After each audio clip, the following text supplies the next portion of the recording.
experience yung nag-climb kami sa climb and hiking yun, hindi lang climb, sa Balay-Balay, Bukidnon.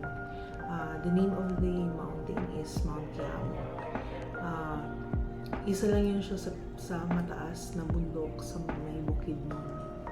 And hindi naman siya ang pinakamataas dito sa Philippines kasi ang pinakamataas is Mount Apo.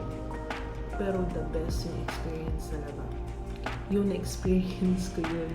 Gusto ko na laging ma-experience ang pag-akyat ng bundok kasi very stress reliever talaga yung pag pumunta ka sa nature or hindi lang sa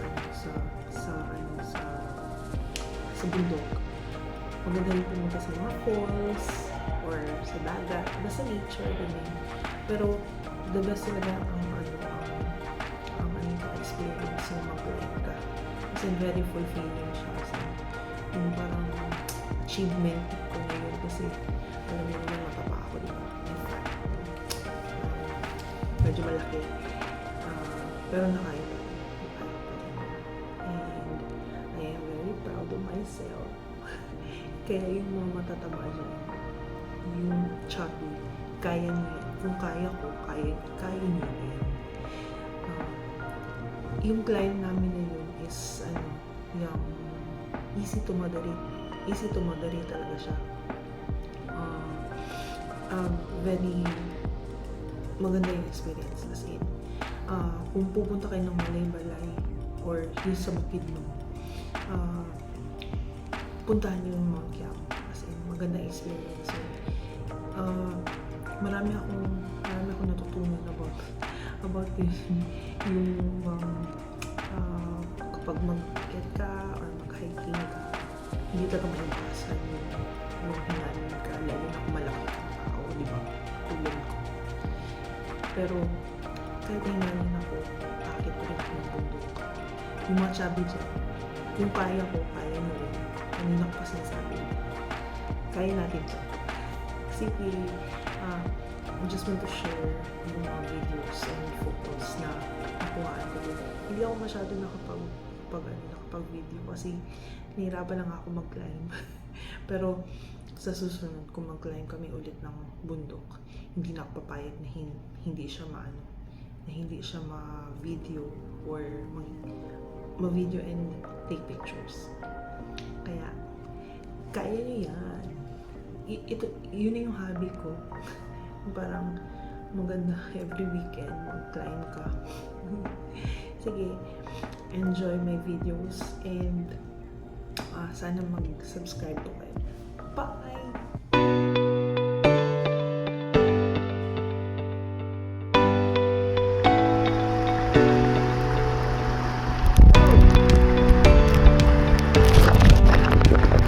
Sapatos ya. Ha?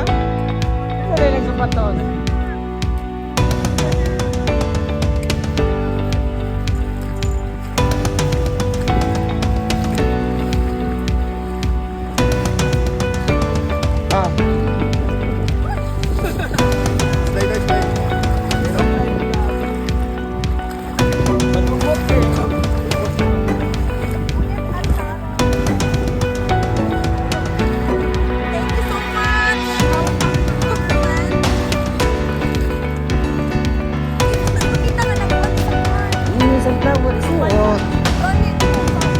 Balik. Pose.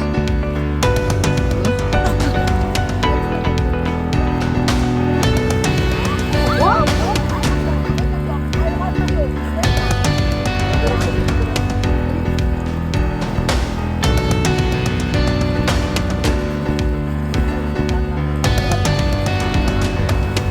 Berarti ka nag-cycling day daan.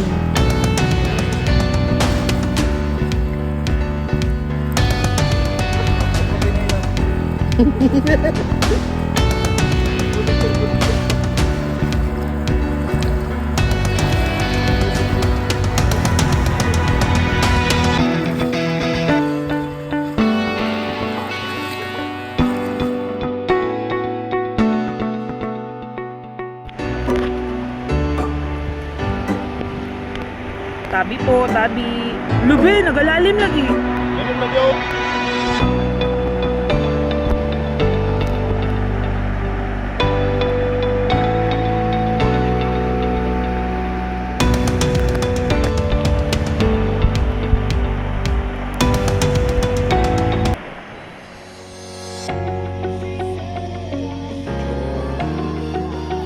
Lagyan mong power bank ka, magpagpagtulo ka, sa cellphone na magpagpagtulo. Kada lang isa ha.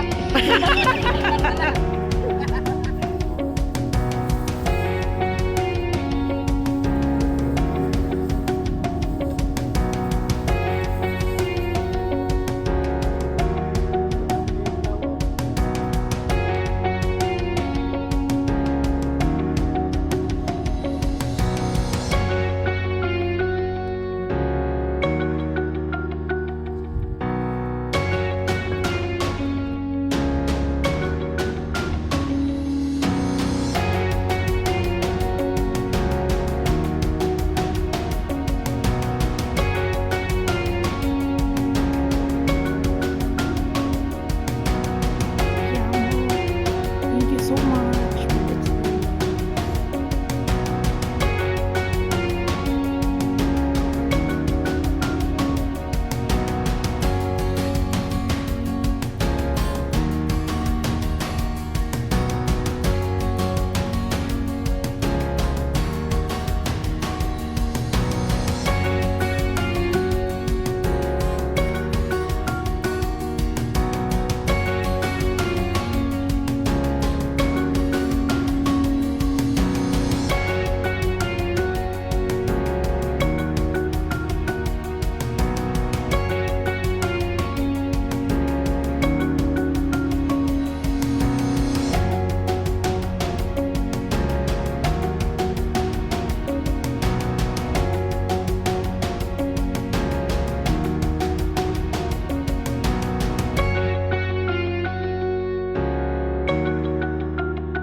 I still remember the moment I first set foot on the trail to Mount Camo. It was still dark, the kind of quiet that makes you more aware of your own footsteps and breathing.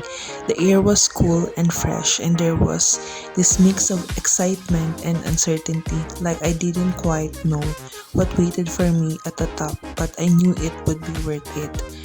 Worth it talaga siya, as in very achievement para sa akin, kasi siya yung pinakamataas na napuntahan ko. Thank God, na-survive.